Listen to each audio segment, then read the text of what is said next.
Cherry কিরে আর একজন কই তোর বন্ধু? ওই তো। আম্মা একটা জিনিস দেখবে? কি? এটা কি কেজি? দেখি। এই তো ভালো হয়েছে। আচ্ছা শোন, ইলিশ মাছ আছে, খাবি? হ্যাঁ। কি খাবি? ইলিশ মাছের ভাপা। ইলিশ মাছের ভাপা খাবি? হ্যাঁ। আচ্ছা দাও, 2 চামচ পোস্ত দাও, ভর্তি ভর্তি। আচ্ছা, আর পোস্তটাই বেশি দাও, 1/2 চামচ সর্ষে দাও। দাও দাও, আর একটু দাও। হ্যাঁ ব্যাস। এবার এই কাঁচা লঙ্কা দুটো দিয়ে আগে বেটে ফেলি সবটা, তারপর ইলিশ মাছটাকে ভালো করে মশলা দিয়ে মাখিয়ে 2 ঘন্টা রেখে দেব।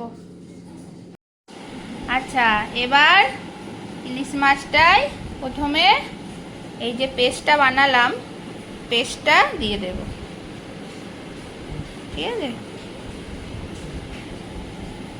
এরপর সামান্য পরিমাণে হলুদ দেবো, সামান্য, খুব সামান্য, কালারের জন্য, ঠিক আছে? আচ্ছা, আর খুব সামান্য স্বাদ মতো লবণ দেবো, দাঁড়াও। এবার খুব সামান্য পরিমাণে নুন দিলাম, স্বাদ মতো। সব কিছু দিয়ে এটাকে ভালো করে মাখাবো মাছটাকে। ও আজকে একদম আমার ছেলের প্রিয় ডিশ, ইলিশ মাছের ভাপা। ব্যাস, ভালো করে মাখানো হয়ে গেছে। এবার এটাকে একটু পরিমাণ মতো জল দিয়ে দাও।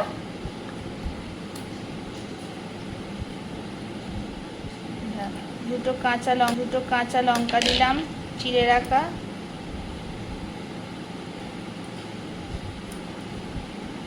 দাও, অল্প করে জল দাও, একদম পরিমাণ মতো, খুব বেশি দিও না।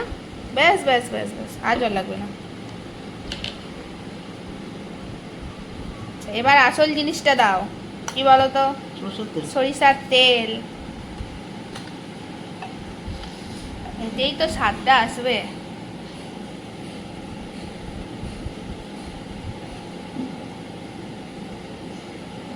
আর 1 কলা দাও। ব্যাস, দেখতে লাগতে দেখেছ, মনে হচ্ছে কাঁচাই খেয়ে নি। ব্যাস হয়ে গেল। এবার ঢাকাটা দাও। এবার ঢাকা বন্ধ করে, কিরে মহাজ্ঞানী মানুষ, মহাপুরুষ, কেমন লাগছে বল? ভালো। ইনি কি করছেন? বসে আছেন। এবার এটাকে কি করব শিখে নে। ঢাকা দিয়ে দিলাম, ঠিক আছে? আচ্ছা, আমার জল অলরেডি ফুটে গেছে। এবার আমি কৌটোটা বসিয়ে দিলাম।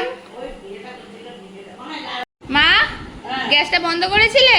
হ্যাঁ, গ্যাস বন্ধ করেছিলাম। 15 মিনিট পর বন্ধ করেছি। হ্যাঁ, দেখো কিরকম হয়েছে এবার। দেখি। আরে বাস, দারুণ দেখতে হয়েছে গো। হ্যাঁ, আজকে আর আমার ছেলে একদম 1 থালা ভাত 1 নিমেষে খেয়ে নেবে। খাক না। ছেলে কেন, ছেলে, ছেলের বাবা, ছেলের মা, ঠাকুমা, দাদু সবাই খেয়ে নেবে। ওইটুকু তো খুলবে কি করে? এতেই হবে, এতেই হবে।